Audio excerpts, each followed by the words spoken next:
kalau lagi bulan puasa itu adalah bulan-bulan yang paling tidak nyaman. Apalagi kalau deket-deket Idul Fitri, karena mau dung breng, sarimi pergi ke pasar, dung breng, Allahu Akbar. Wah, itu tuh udah paling mengerikan itu. Horor itu. Serius. Itu horor banget ya. Ketika Anda jadi Islam, yang dirugikan itu yang bukan Islam. Karena memang Islam ini bangsa dan biadab. Puasa saja bikin susah kita, ya kan? Kamu nggak makan aja, bikin susah kita yang makan, gitu loh. Kita disuruh nggak makan juga, kan bangsa biadab.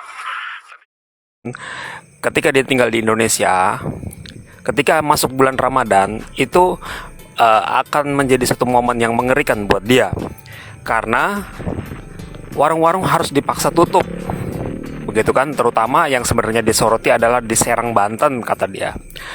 Nah, tetapi secara global dia juga mengatakan bahwa tradisi kebiasaan di Indonesia itu kalau bulan puasa warung-warung tuh dipaksa tutup, ataupun di beberapa tempat tertentu itu banyak didesak, didorong, disinisi untuk menutup warung-warung supaya tidak mengganggu orang yang berpuasa dari umat Islam, begitu.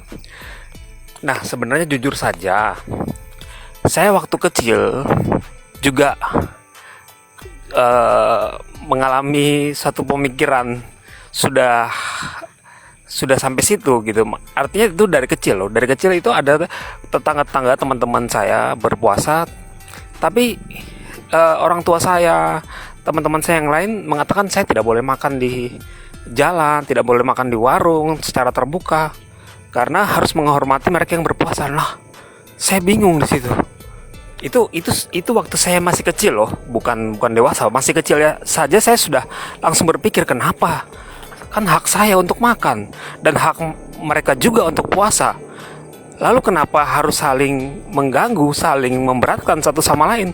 Yang berpuasa seharusnya berpuasalah, yang tidak berpuasa ya makan saja.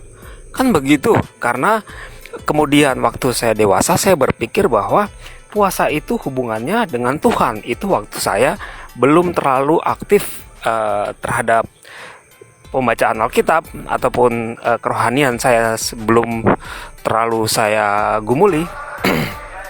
Saya sudah berpikir sampai di situ karena saya merasa puasa itu adalah kegiatan senyap yang dilakukan oleh satu pribadi manusia dengan sang Tuhannya ataupun yang disembahnya ataupun sang penciptanya, secara diam-diam, secara senyap, tidak untuk diketahui oleh banyak orang, tetapi hanya dia sendiri yang berpuasa dengan Tuhannya.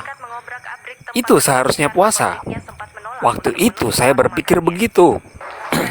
Dan ketika saya sudah mulai banyak mengerti tentang Alkitab, saya masuk sekolah teologi, S1 sarjana teologi, saya mulai lebih banyak mengerti bahwa memang benar sesuai dengan yang Tuhan katakan sendiri. Jika engkau berpuasa, ini ayatnya. Oke, bisa dibaca sendiri. Minyakilah mukamu, rambutmu, cuci segala macamnya, itu dibersihkan supaya tidak kelihatan bahwa kita sedang berpuasa, bukan untuk dilihatkan ke orang atau diumumkan bahwa kita ini sedang berpuasa sehingga semua orang di sekitar saya harus menghormati saya, menghargai saya. Karena apa? Karena saya sedang berpuasa. Gitu loh. Seakan-akan tidak boleh ada godaan untuk saya membatalkan puasa saya, sehingga saya harus berpuasa dengan tanpa godaan, seakan-akan seperti itu, ya kan? Oke. Tetapi Paul Sang mungkin lupa bahwasanya Habib Rizik Syihab itu sedang di dalam proses penanganan majelis hukum dalam suasana sidang saat ini. Artinya masih dalam penanganan yang berwajib dalam kasusnya yang sedang diperkarakan.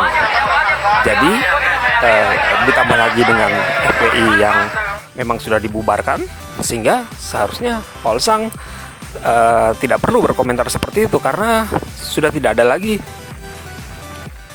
masa-masa seperti yang dia ceritakan itu, di mana warung-warung dipaksa diobrak-abrik, disuruh tutup, dikasari, dibentak-bentak dan sebagainya itu, karena sudah tidak ada lagi organisasi yang berurusan dengan tutup menutup, sweeping menyweeping seperti itu, begitu.